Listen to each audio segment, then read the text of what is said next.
Hi, good morning. I have good and bad news. Pretty Little Liars Original Sin has been canceled.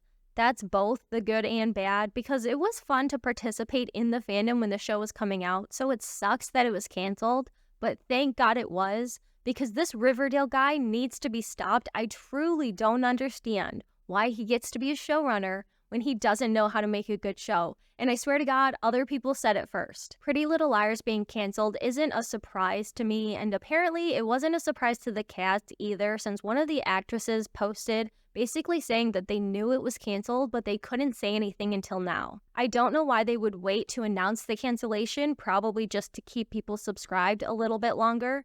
But it's weird because 3 months ago, Warner Brothers apparently trademarked the title Pretty Little Liars Scene Stealer. So, why would they do that if they were canceling the show? I don't know, and I guess I don't really care because looking back, I didn't love the show, and it wasn't that great. I will be fair and say that honestly, the original show wasn't good either. We all watched it, and maybe we rewatch it, but it wasn't some amazing show that the reboot spinoff failed to live up to. Actually, even though some people think that the new Pretty Little Liars should have been its own show without the PLL name, I think that Original Sin and Summer School are very much Pretty Little Liars stories because they're full of plot holes and reveals that the writers came up with at the last minute. What is more Pretty Little Liars than that? That might be my biggest issue with season 2, is hearing from some interview that the villain of the season wasn't even figured out until they were writing episode 6 or something.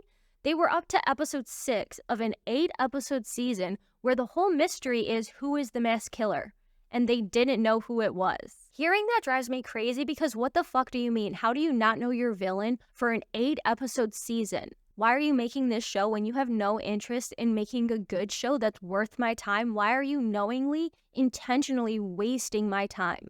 Because that's what you're doing when you write 75% of your story which revolves around the mystery of who is tormenting the girls without having an idea of who it is. That means there's no clues, no foreshadowing, there's no actual suspects because everybody's a suspect because the writers need them to be for when they randomly pick someone to be the villain later on. Any theories you come up with are pointless because they're based on nothing intentional. Anything you thought you noticed as a clue wasn't actually a clue because it couldn't have been a clue because you can't plant clues when you don't know who the villain is.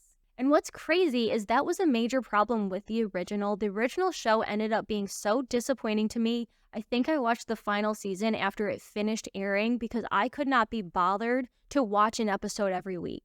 And after Summer School, I feel the same way about the Pretty Little Liars reboot. After 2 seasons, I'm already kind of over it.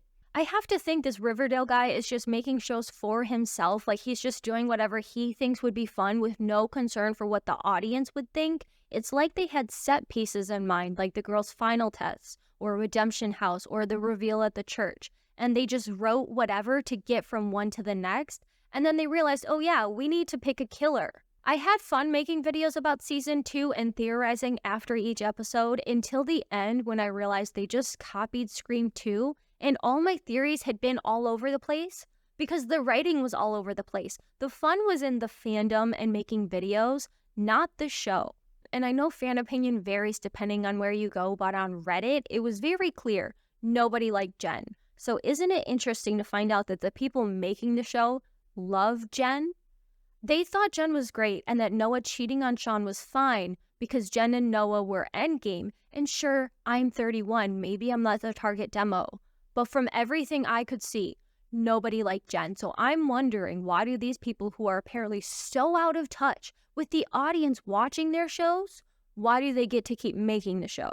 It sucks to me that the finale of Pretty Little Liars and Cruel Summer Season 2 both revealed how little thought went into the stories that we had just spent weeks watching and theorizing about. Even the finale of The Umbrella Academy contradicts the story that came before it. Like, do you not think through your own story? Do you not give it a proofread? The funny thing is, I don't even know why the show was canceled, and I actually don't think it was because of the quality or any problems that we might have had with it. I think it was some other thing, and that they would have just given this guy another season if they could have.